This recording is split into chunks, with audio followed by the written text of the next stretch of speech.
Ladies and gentlemen, citizens of the universe, this is Roster Watch. My name is Alex Dunlap. I'm joined by Cody Carpentier. And man, today we're going to talk prospects, Cody. We have some new scouting profiles up on the site, some rookie spotlights, 2025 rookie spotlights, blasting through these wide receivers, and hopefully starting to get some of the running back previews up before we head to the combine. We'll continue to have the show live from the combine and through the different pro days and stuff like that, all the coverage that you're used to expecting. Make sure to like and subscribe here on the YouTube page. And if you're listening on the podcast, if you could leave us a rating and a review there, that would be great too, to help other people find the show and discover it, especially during this time of year where we're set to dominate as far as the information we bring you about these incoming rookie prospects. And just Cody, just speaking of the rookies, I know. So today, let's talk about Emeka Egbuka from Ohio State. We'll talk about LaJohntay Wester from Colorado, and we'll talk about KeAndre Lambert-Smith from Auburn, previously a Penn State to Auburn. But before we do that, just something I wanted to talk about on the last show, but we just didn't get to it because it was the Super Bowl preview. All the rest was this narrative that I was texting with our friend Matt Kelly about, something that Theo and Matt were talking about on their show, the Sonic Truth Dynasty podcast. They were doing a super flex rookie mock draft, right? And Matt was saying, you know, he got the 101 in this draft, right? And he was saying, they're like, well, congratulations, you just got the easiest pick that there is, you know, even in super flex, because you should take Ashton Jeanty here, right? The running back out of Boise State that was just a complete complete dominator this season. Anybody that watched college football, or if you just you know, you go on Prize Picks and you just mess around with college football fantasy stuff or pick'ems, you just know that this dude was a walking, you know, 200 ball as far as his rushing yards, and just, you know, broke all the records for forced missed tackles, all the rest of it, right? And so Matt's take on this whole thing was to say, like, well, I thought you told me that this was an awesome running back class. If it's such an awesome running back class, why is there no discussion as to who the RB1 should be? It's like any other time that there's been an awesome running back class, there's at least somebody saying, like, oh, well, there's this guy and this guy and this guy. How can there be this one player that's so good, right? And look, we've been over this stuff about the wide receiver class in 2025 being somewhat down. These although the guys that we're going to talk about today, Cody, you have a really high grade on Egbuka. I think the NFL does too, but he's one of these ones that, you know, one of only really a few of these guys that project as potential first round picks. Whereas these running backs who don't go in the first round anymore, Jeanty probably will, but I'm just looking at this list of players, and I'm thinking to myself, you get down to RB20 and you get down to RB25, and there's still running backs here that I am super interested in. That could be like, not just kind of be good the same way that, say, last year I might have been interested in an Isaiah Davis or something like this in round 4 of one of my rookie mocks. This season, I'm looking at some of these guys. I'm like, I see a guy at RB20, RB25 that if they fall to the right place, I'll be taking them with like the 1-2 turn. You know what I mean? Or not? I guess it's not really a turn in a dynasty rookie draft, but I'll be taking them there at the beginning of the second round. You know what I mean? And just to think that, just to say that it's not, does that line of thinking make sense to you? It can't be a good running back class if Ashton Jeanty is really that far ahead of the rest, because if he's that far ahead of the rest, it means that there's a big talent gap. And I can understand the point, right? I can understand the point. What do you make of that take? Because there's something fundamentally about me that just completely disagrees. I think there's multiple ways to look at it. We've built this class, especially at the running back position, up to be potentially the greatest running back group in the modern era. And that the last class that was similar to this was the 17 class. Leonard Fournette, Christian McCaffrey, both first-round picks, Dalvin Cook, Joe Mixon, Kamara, Kareem Hunt. I can keep going. James Conner was in that one. Jamal Williams lasted, 6-7 years. Like, it was a loaded class, and there was a bunch more names I could have went through there. And Leonard Fournette and Christian McCaffrey were the two clear-cut guys, right? And yes, we've had the Bijan and the Gibbs. Matt, of course, remembers the Jonathan Taylor and the Clyde Edwards-Helaire. That thing should have never, ever been as close as it was. And the only reason it was, that also had Swift and Akers and Dobbins. Like, I understand that. But that was not close from a pure prospecting standpoint. Nobody had Clyde. Like, it was correct. That whole thing was an indictment on your Correct. process, whether or not you just put landing spot and all the rest is more important than the actual talent profile. Correct. But the profile of Jonathan Taylor, what we knew coming into that was what he was. The problem is he just had so much tread on his tires, rushing so dominant at Wisconsin. Like, I think if you take a half step back, you realize that Taylor was a considerable value, and also the state of the running back position at that specific time. I think where Matt is wrong here is that he's looking at this class like past classes. Like, he's trying to say, well, if it's this, then why isn't it that? Well, here's the thing. Like, Genty wasn't looked at as this conversation a year ago. Some people will say, well, yeah, Genty. No, Ashton Genty was not in this conversation a year ago. He just wasn't. Ollie Gordon was. It was Trey Henderson. So it was like running back 10 for some people. Quinshon Judkins from Ohio State. It was Ollie Gordon. It was Omarion Hampton. Like, those were the bulk. It was supposed to be a good class. Genty just came in and had a world-class season and is looking now like a world-class prospect that we're assuming is going to continue through the process. And he's created a gap, but he went from behind to creating a gap ahead of all of these guys. But that has nothing to do with the strength of the class. You can still have a very good class and still have one super elite prospect. I mean, it's just like the Bijan and Gibbs thing. Like, Gibbs was looked at as a high-end prospect, and then he transferred to Alabama and closed the gap. If Gibbs never transfers to Alabama, who's to say at Georgia Tech he gets the same draft capital or is looked at in the same eye? He wouldn't have. He wouldn't have. Exactly is the point. So Genty, because of what he did and because of where the running back group is right now in the NFL, with kind of all the 2017 class kind of coming down to the end of their careers, McCaffrey, of course, Kamara, blah, blah, blah, you can keep on going. And the running back kind of the season of the running back was 2024, right? Saquon had the great season. Henry had a great season. And now we're looking like, okay, well, running back's starting to get a little more attention because of what Gibbs did, being a first-round pick, Bijan, whatever. I don't think that you can look at this class of backs and being like, well, if it's such a good class, why is Genty so clear cut? My brain doesn't work that way. My brain doesn't tell me like, well, those things two things cannot, I don't even know how to explain it, Alex. Like, two things can be different. Does that make sense? I don't know. But it's like what I'm saying. It's sort of a confusing. It's a confusing take, because to me, the way that I can't wrap my head around that, because the way that I see that is, I say this is a really good year. If you need it, like, if you just got one of these teams where you just like, you picked up an orphan, or all of a sudden, it's like the guys you decided to build around a couple years ago were like, Christian McCaffrey and Javonte Williams, or like something like that, where you're just like, man, I need a reboot here at running back. This class is just what the doctor ordered. I see we have a question from Dan B in the chat. We'll get to that in a second, Dan. And thanks to everybody for being here. Harry Snowman, Barry Sorrell, our guy, man. 88 is great. Mannyville 8. So good to see you guys, man. We'll get to that question, because I think what Dan B's asking is like, dude, Cody, just Omarion Hampton is basically the best running back 2 in a class that I could ever imagine. The more and more I watch of Omarion Hampton, the more and more impressed I become with his just overall skill set. And I'm beginning to think that he's going to be like a hellified pass catcher at the NFL level too, based on some of these games that I've been watching more recently. I think I'm higher on Caleb Johnson from Iowa than you are. I think I'll probably, in my initial rankings, have him slotted in as my running back 3, ahead of the Ohio State guys. I'm not locked into that one bit right now. I still have to do all the, I'm going to go through everyone with the formal evals as you turn them in, as Trashman turns them in. And that's where I get a bulk of my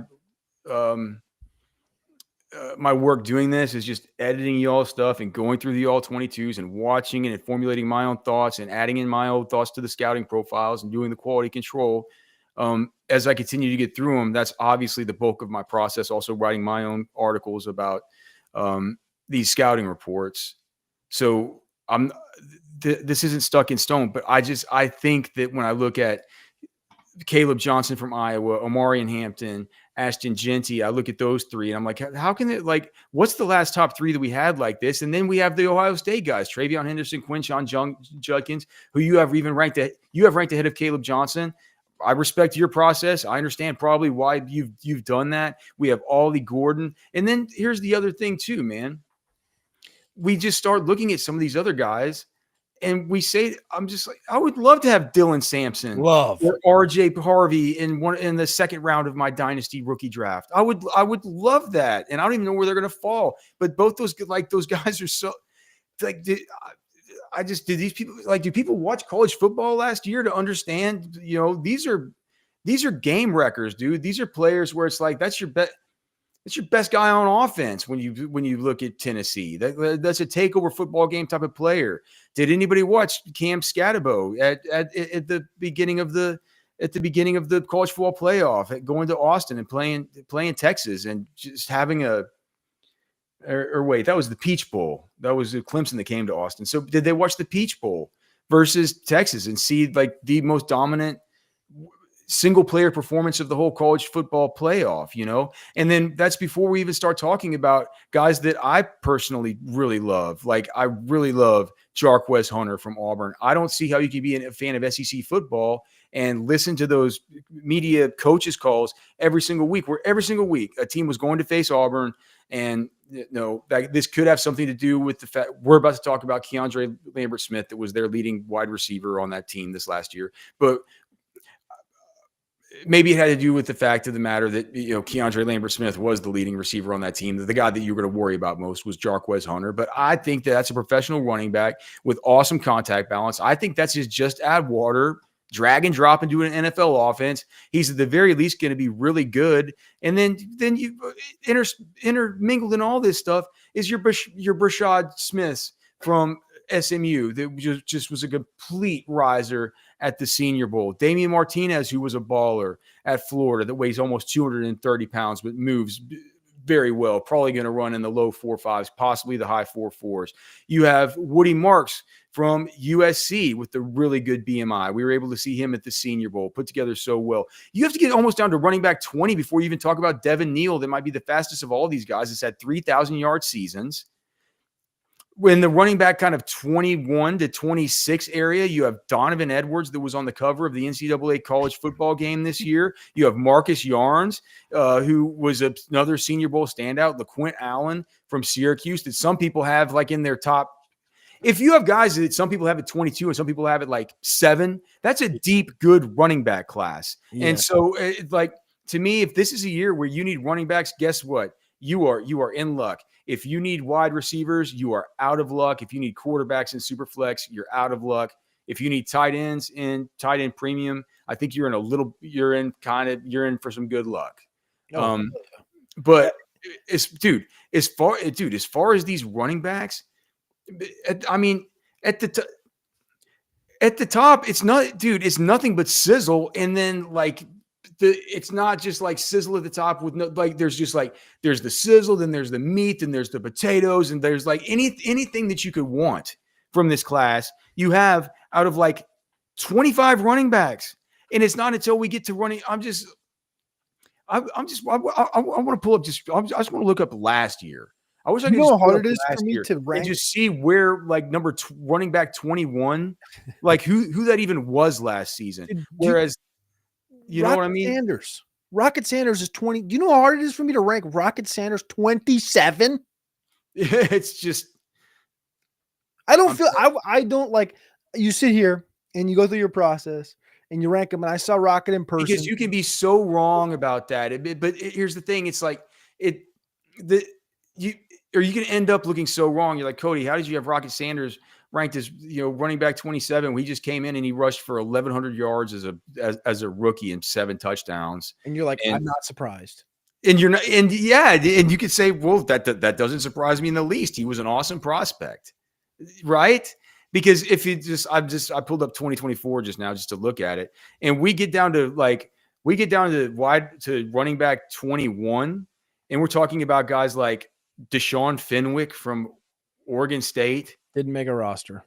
Mayan Williams from Ohio State, Amani Bailey from TCU, George Holani from Boise State, Dejon Edwards from Georgia, Keelan Robinson from Texas, Dylan Johnson from Washington, Cody Schrader from Missouri. We can even get up to, say, our consensus outside of Isaac Garendo, who ended up hitting. The other guys that were kind of consensus, like,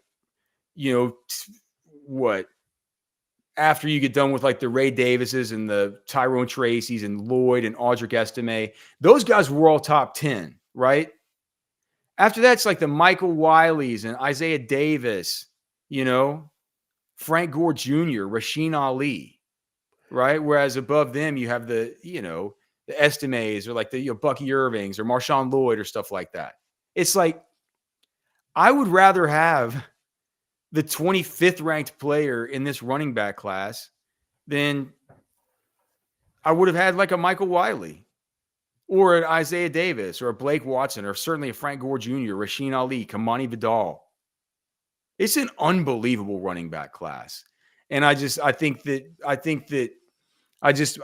the narrative doesn't, or maybe it will. I hope it does, because I'm going to draft in a bunch of dynasty rookie drafts, and so are you guys.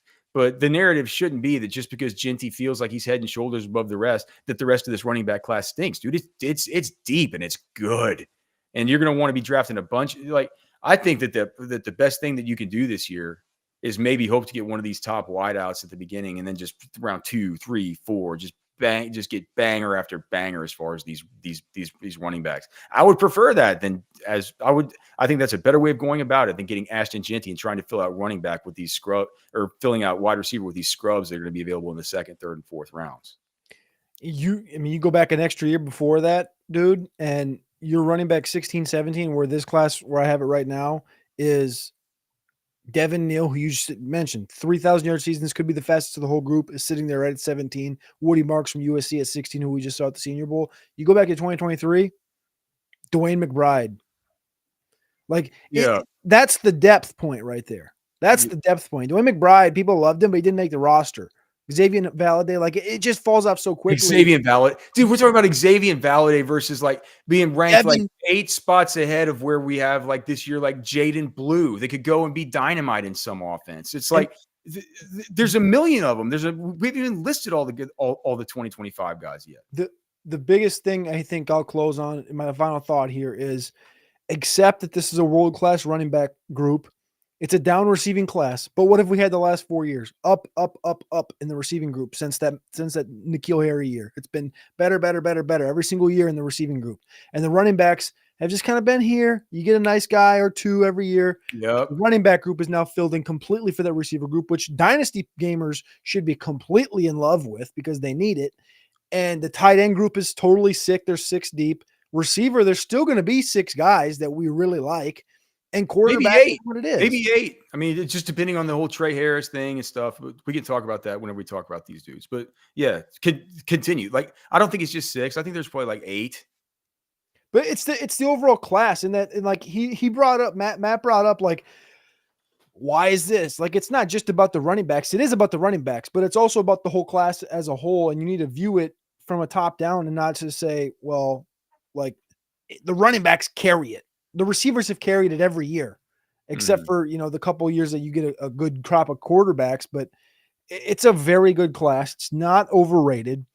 It's going to replenish every dynasty roster on the face of the planet, unless you are an autopilot, not paying attention. And you're going to get right back to receive. Trust me, we're going to get right back to receivers the next 3-4 years and beyond. We do a lot of stuff with Texas in recruiting. Yeah. The cycles are only getting bigger. Wait till 2027. Bigger, faster, stronger. You get Jeremiah Smith. We're going to end up with a Chris Henry Jr., a Booby Feaster. That's going to be your down. And these guys are 6'2", 6'3", 6'4", monster Adonises. So don't worry about your receiving groups. Your tight ends are staying strong, getting more athletic. And the quarterbacks, I think there's this guy named Arch Manning potentially coming out in the next 2 years. So Yeah, man. overall, it's not an overrated class. It's a very good class. Ashton Genty is just a world-class running back. Can you believe that you're going to be able to draft a Manning in your dynasty league that's going to rush for like 55 yards a game? It's just too much. All right, let's talk about. I mean, Emeka Egbuka is on the cover here, so let's go ahead and talk about him. I mean, you're super high on him. You're higher on him than I am. Whenever I look at Egbuka, I think he's good. I have him in my top 5. I have 2 main questions for you. So one is, do you think he plays? I don't have it pulled up. I should have looked before the show, but just from watching football, I know he's predominantly slot. Three questions. Does Emeka Egbuka have to play slot at the next level? Right. It's kind of like going back to the Ohio State kind of, maybe a little bit of the kind of JSN talk, right? Second question, I know he was a little bit banged up last year, but to what do you attribute the fact that he was better in 2022 and in 2024 than he was in 2023? Again, I know he missed some games. Was that the Kyle McCord factor? And thirdly, do you think would you like him to be a little bit faster? I'm not worried about the speed. I think this guy's going to run the mid 4.5s. I think he's going to have a very good combine. I think you're going to be watching a gauntlet. This is going to be a gauntlet guy that I think. Well, it's clear. I mean, yeah, we know is going to excel in it. Yeah. I think you can't start the conversation about Emeka Egbuka, and I'll go through everything here, but you can't start it without saying this guy played with Jackson Smith-Njigba, Marvin Harrison Jr., Garrett Wilson, Chris Olave, Travion Henderson, Quinshon Judkins in this class, Jeremiah Smith in the next class, Carnell Tate in the next class, Brendan Ennis, a lot, of course, of good receivers from Ohio State. You talk about the slot. He played 79% of his reps in the slot this past year, up from 54% his freshman sophomore season. Emeka Egbuka, 6'1", 205 pounds. He turns 23 this fall. He's going to be a really good receiver. He's going to be, for me, and this is the conversation we had a lot of, Alex, I remember this vividly, sitting there in Lucas Oil watching that year, was the Garrett Wilson versus Chris Olave conversation. There's, of course, I'm not going to put a Garrett Wilson in this conversation, but what I'm having is a Chris Olave situation here where I kind of view Emeka in a similar boat, not the exact same, but a similar boat in that I just believe that this guy is going to get into any program in the NFL virtually and dial in. And he's going to be a pro's pro. He's going to be a consistent 1,000-yard guy. I comped him to some guys that I'm going to say him, and you're going to go, yeah, that makes sense for being a consistent player. Jarvis Landry, Robert Woods. That's kind of how I view him. I'm not worried about the speed. He was a 5-star prospect coming out of high school, going to Ohio State, of course. It's kind of like the continued thing there. 29% of the teams receiving touchdowns this year, 25% of the receptions, 24% of the yards. As far as what Emeka Egbuka brings to the table, consistency. And I'll just keep on saying consistency. 69% of his receptions, 194 career receptions, went for first downs or touchdowns. He was a number 1 wide receiver in his recruiting class back in 2021. 14 games with 6 or more receptions over the last 3 seasons. That's 37% of his games. And I'm going through and I'm doing like the grading and going through each different thing. And I guess the way you'd say it is 80th percentile or better, or 80% or better at the position in route tempo, route leverage, route running, adjusting to the ball, separation, natural hands, blocking. The yak could improve, but it's fine. I think his frame is beautiful. He fits the archetype. I'm assuming going to come in. He's listed 6'1", 205. I'm assuming he's going to be the 6'1.5", 201, which I love. I don't care. It's perfectly. This is the ideal receiver for me. No, he doesn't have the dynamism. He doesn't have the Jamar Chase factor. He doesn't have the quite Garrett Wilson, like contortion ability factor. But the master of consistency, I think, is what Emeka Egbuka brings to the table. I think Emeka Egbuka's, I think he's just really, really good. We talked about some of these running backs in this class are kind of just add water. I think that he's one of these guys that even more so than like a Luther Burden, who I think is more dynamic. I do think that, and I always tend to, I don't know if it's just me or whether it's like the process, how by osmosis, how it's been built into my process, I always kind of tend to lead toward upside. I see more in Luther Burden than I do in Egbuka. I think I see more in Ted McMillan than I do in Egbuka. Certainly see more in Travis Hunter. But the issue with Travis Hunter is taking him in these early dynasty rookie drafts. And I don't know if this conversation's been had or whether this is even out there. But are people in Dynasty, and we have to get back to Dan B's question, but let me ask you this before we get to the next player. Are people in Dynasty rookie drafts right now taking into consideration and worrying at all that some team just drafts him and hasn't played corner and that hasn't played like 10 snaps a game on offense? I mean, for Dynasty, we kind of need to consider that, don't we? That's my assumption. That what you just laid out is my exact assumption. And why that's the case, he shouldn't be the wide receiver 1 in rookie drafts. You can't mock him. You can't assume to mock or draft Travis Hunter, I think, in the top 10. You at least have to let him fall out of there, because I think you have a major factor as far as longevity goes, that he plays predominantly defense, and there's a package on offense where he plays between 10 and 15 snaps a game on offense. It's not enough. It's not enough, but Dion says everything Dion says. He says everything he says. It's a different game. Dion will come out, and he said, or he was on Rich Eisen last week, he's like, the NFL is easier. And it's easier in the fact that not everything's a hurry up like in college, as he said. You get longer time between snaps. Okay. But here's the thing, Alex. Bigger, stronger, faster. It's not easy. Men. Period. Grown men, period. You're not going against, some scrub-a-dub-dub from Utah every snap. You're going against. And I just got done watching Colorado versus Utah, and it wasn't because I was watching LaJohntay Dwester, and I was just like, Shadur Sanders didn't have he started out that game with a pick. The very first throw of the horrible pick on the very first throw of the game. It didn't like it's it's not like they've had super easy times even versus the Utahs of the world. So no, I totally get it. I've been thinking about that with Hunter lately. I've always been like, well, he's the top receiver, right? It's like, well, for Dynasty, is he really? Can't be. You can't do it. Yeah. All right. So let's get back to. I told Dan B we'd answer this question, even though we're kind of off this subject now. Dynasty rookie draft strategy question: 1 QB, half point PPR. He has picks 1, 4, 12, 6, and 24. Should I try and pair the lower picks and move up? Try to move the later picks, or should I just make the picks? I'm very thin at running back. So, dude, you just answered your own question, Dan. You're very thin at running back. Just get running backs at 12, 16, and 24. Right? 101. What? He's got the 101. Oh, okay. So yeah. So you get Genty at 4. Take like Luther Burden, or you know what I mean, something like that. At 12, see what falls to you. If one of the wide receivers falls, and then I would say 16 and 24, just take like, whoever falls between like RJ Harvey and, like Dylan Sampson. I'll think probably Travion will be gone. Omar and Hampton will be long gone. Caleb Johnson, I think, will be long gone. But dude, who like Travion, Quinshawn, RJ Harvey, Dylan Sampson, this type of guy at 12, 16, maybe one of those dudes falls. Maybe there's some kind of landing spot, like Scadaboo or Trevor Etienne go to a good landing spot at 16. Then at 24, just pick up like a Jarquez Hunter or Damian Martinez, and boom, you've remade your starting lineup. What about KeAndre Lambert-Smith?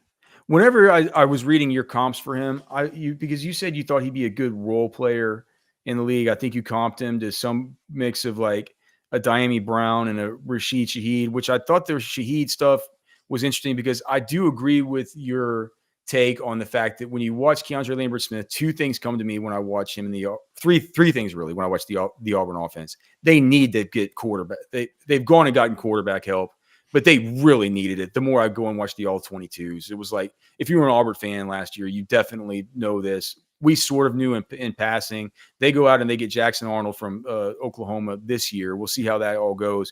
KeAndre Lambert-Smith is not going to be part of the equation. His quarterback did not give him any help. But another just eyeball thing. He was the team's alpha wide receiver. I'm sure he was the statistical leader on that football team as the wide receiver one. The other thing that comes to me is, like Cody said, dude, just a whole ton of like digs and and comebacks and curls and hooks and these types of routes, right? Really like good. He's going to be the guy that's good at the combine doing those, kind of getting out of what the getting out of his stem and coming back to the football. Really good with that, right? With that change of direction and his acceleration out of those cuts.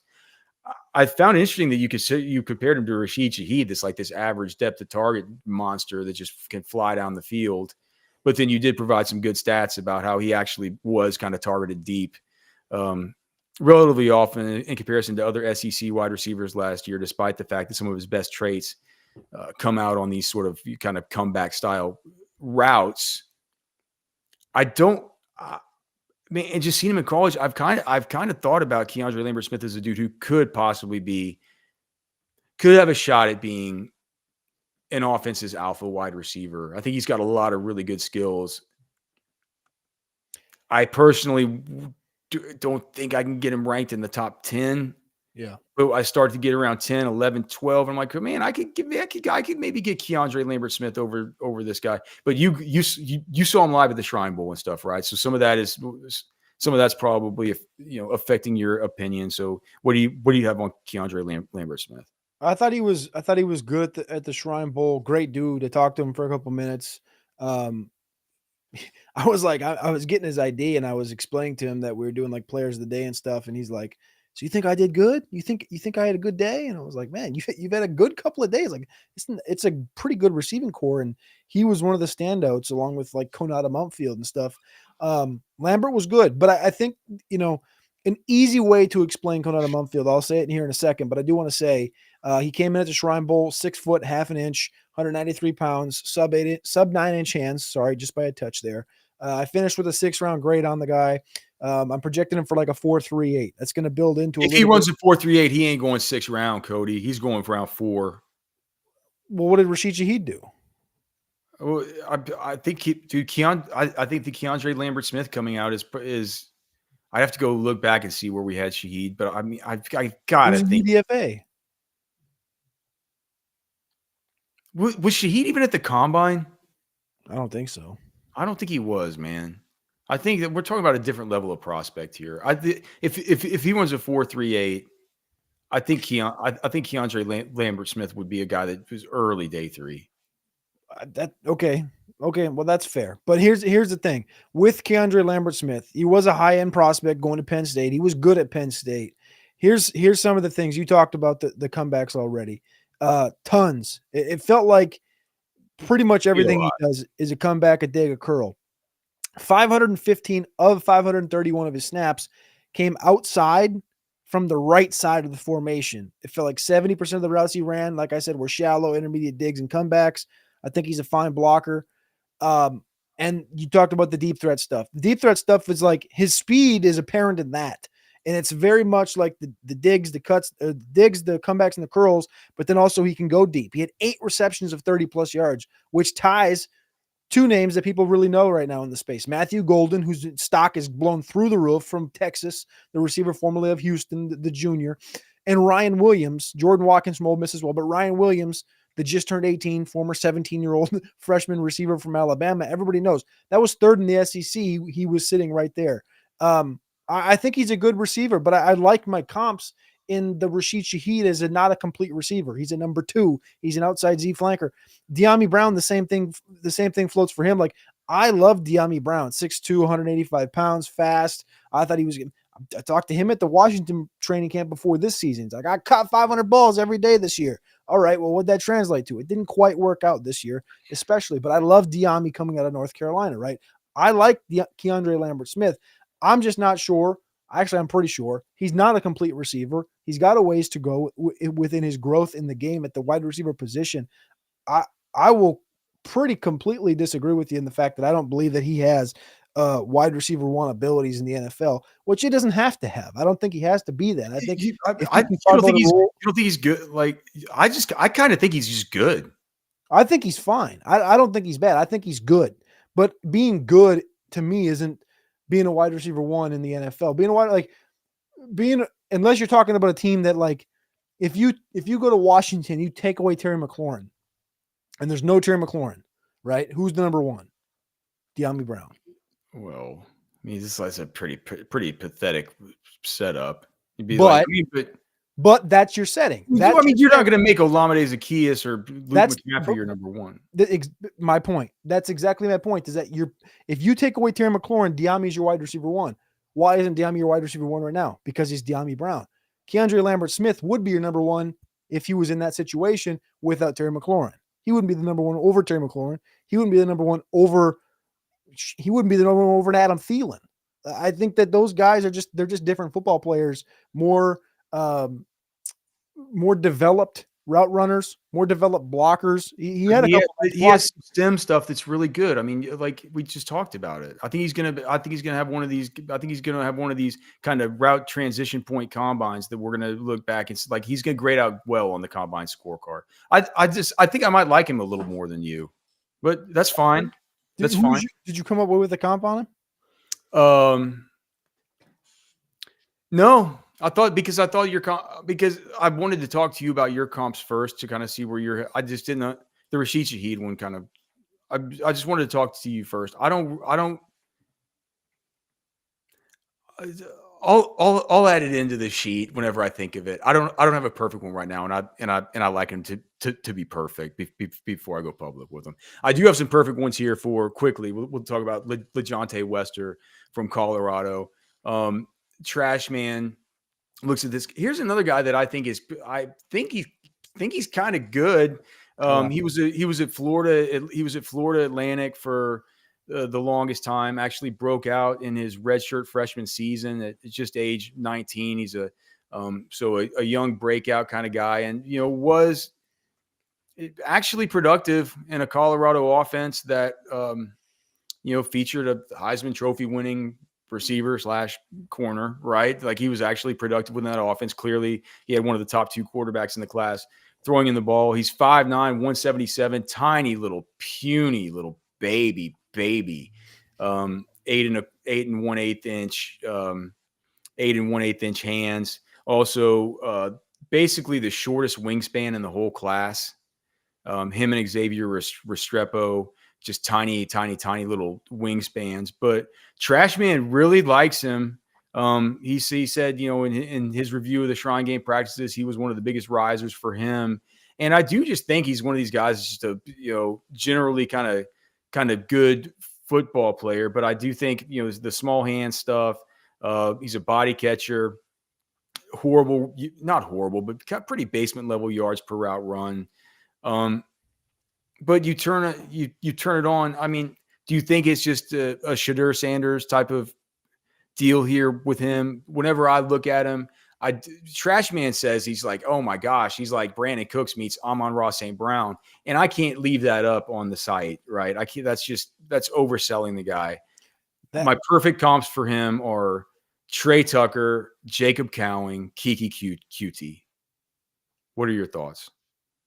I think I put Trey Tucker in as well. Like that's when I came away with the Shrine Bowl. I tweeted it out from the RosterWatch account that he is Mr. Consistency. We sat there in Mobile and watched Trey Tucker be Mr. Consistency. I talked to him and he was just dialed. Boom, boom, boom. He didn't drop anything. He was just consistent across the board, consistently good, consistently fine. I don't think that he's a byproduct of Shedeur Sanders. Like he broke out by himself at Florida International, had over 100 catches. You don't just fall into 100 catches and 1,000 yards. You don't do that. And he's a talented wide receiver. The problem is, like you mentioned before, it's going to be what carries him as a prospect is him that carries guys. Like I know he's thicker. When you get up on him, he's not that much thicker or bigger than like a Tez Johnson or a Tank Dell. He's very much puny. He, Josh Downs-esque, I guess you'd say. 4.49. I don't know about. I think he's faster than that as far as the projected 40 in there. I saw Trey Tucker, though. That was 100% what I saw in LaJohntay. And like I said, the biggest takeaway I had coming away from the Shrine Bowl was just Mr. Consistency. And I have him ranked rather low overall in the entire wide receiver class, but it's predominantly built on he's small. He's undersized. And I think I like guys, like Lambert-Smith, like your boy Restrepo from Miami. I thought the Shrine Bowl, Juice Wells was fantastic. Even Ricky White, who's a guy from UNLV, who we'll talk about on a different show. Very similar in build, but much more long, much lankier. He's got like 2 inches on his arms. He's got a couple inches on wingspan. A guy at UNLV and a part of a great wide receiver group with Brendan Marion as the coach and Jacob DeJesus. Like, there's other guys that I just prefer a little bit more, but having LaJohntay ranked as low as I do is nothing negative towards LaJohntay. I really do think he's a good receiver. And do you know who's really good at making comps whenever I have time to do it? Me, because you love the Trey Tucker comp for LaJohntay Wester. This is Anthony Richardson, and you're listening to Roster Watch. This is AJ Brown, and you're listening to Roster Watch. This is Josh Allen, and you're listening to Roster Watch.